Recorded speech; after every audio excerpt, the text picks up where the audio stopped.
So one of the videos that pops up on my YouTube feed quite a bit is the what I would do differently if I had to start YouTube over video. And it's usually done by larger creators or even smaller creators who've been at this for a while. But being as how I've been doing this for about a month now, I feel like I probably have the freshest perspective on what I would have done differently if I could do this all over, which I guess technically I could. I mean, I'm just starting out anyway, so it's fine.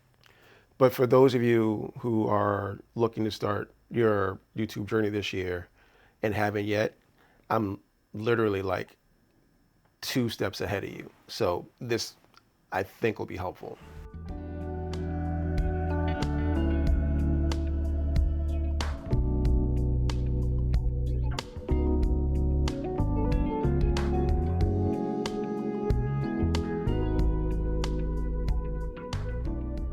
If you were to ask me what it's like to have ADHD, this whole situation would probably sum it up perfectly. I was going to take a nap, but decided that this might be a cool shot and I had an idea for a video I wanted to do anyway, so why not? Spend an hour getting this together, and it's just a hodgepodge of foolishness. My camera is on a light stand. I have a light on a camera stand, and I have another mic on a light stand.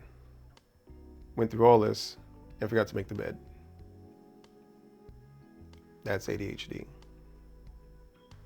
I also forgot to take my meds, which explains a lot. So I uploaded my 5th video yesterday, which I'm pretty happy about. I've been pretty consistent in getting videos out and getting content together. The quality I'll leave up to you to decide how good it is, but I feel good being a beginner and getting done when I got done. So the first thing I would have done differently, and it's kind of a mixed bag, is I would have waited an extra week or two to start and use that time to actually plan out what I wanted this channel to be.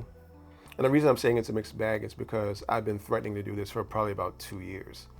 And I got to a point where I literally just had to grab the camera and make a video and just get rolling from there. That said, there are a few things in the planning stages that I could have ironed out if I had the foresight to actually do that. The first one being an opening hook or an explanation about what this whole channel is. I would have figured out to say, hi, I'm a middle-aged writer and photographer who is also neurodivergent, and I like talking about everything creative.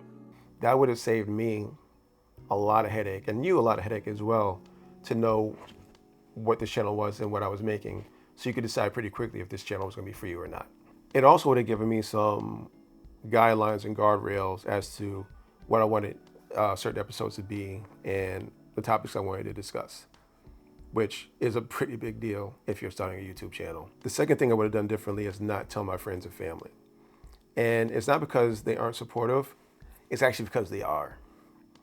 I don't have a lot of friends who are writers or photographers or creatives, however you want to label that to be. So this channel wouldn't actually interest them.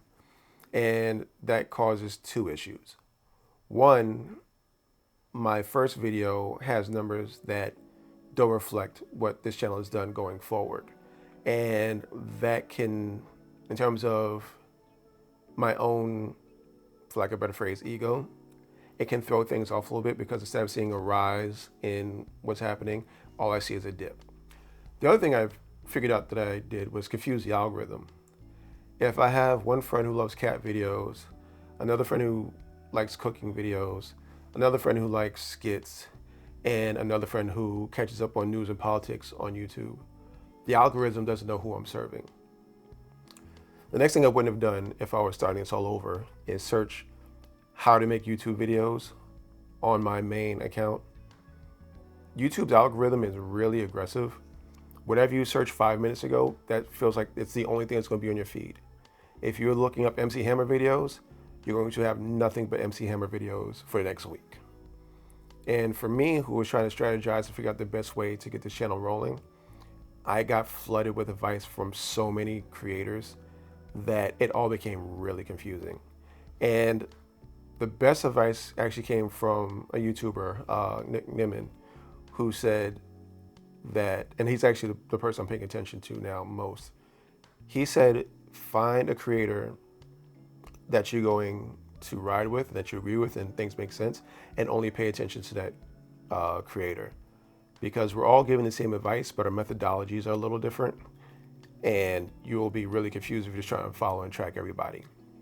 And that brought me back to my time as an athlete when I ran track. You can only have one coach at a time. If you're running 2 or 3 different programs, you're going to burn yourself out. You're going to hurt yourself. You're going to do everything but succeed. So at this point, Nick is my YouTube coach.